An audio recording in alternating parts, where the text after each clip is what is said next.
আজি মৰিগাঁও মহেশ ধামৰ ক্ষেত্ৰত সামূহিক বিবাহ 10 বছৰ ধৰি চলি থকা এই সামূহিক মাংগলিক বিবাহত বিগত বছৰৰ দৰে এই বছৰো 23 জোৰা দম্পতীক সামাজিক স্বীকৃতি দিবলৈ সাজু হৈছে সহায় অসমৰ আৰু মহেশ ধামৰ কাৰ্যকৰ্তাসকল।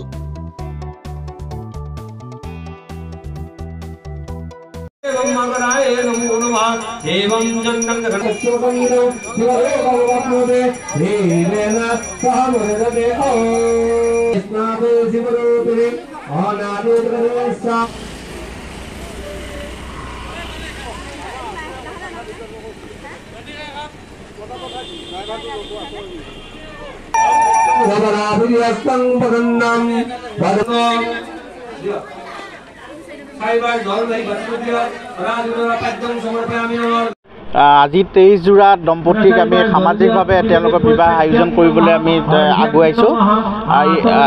পূৰ্বেও সহায় এতিয়ালৈকে আপোনাৰ প্ৰায় 2200 জোৰ দম্পতীক তেনেকৈ তেওঁলোকক সমূহীয়াভাৱে বিবাহৰ আয়োজন কৰি তেওঁলোকক সামাজিক স্বীকৃতি প্ৰদান কৰিছে আৰু আমি আশা ৰাখিছোঁ আজি এই অনুষ্ঠানটো সুকলমে অনুষ্ঠিত হৈ যাব।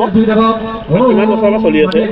10 বছৰ ধৰি আমি এনেদৰে সামূহিক বিবাহৰ আয়োজন কৰি আহিছোঁ আৰু ভৱিষ্যতেও আমি ৰাইজৰ উপকৃত হোৱাকৈ এনেদৰে আমি কাৰ্য অব্যাহত ৰাখিম।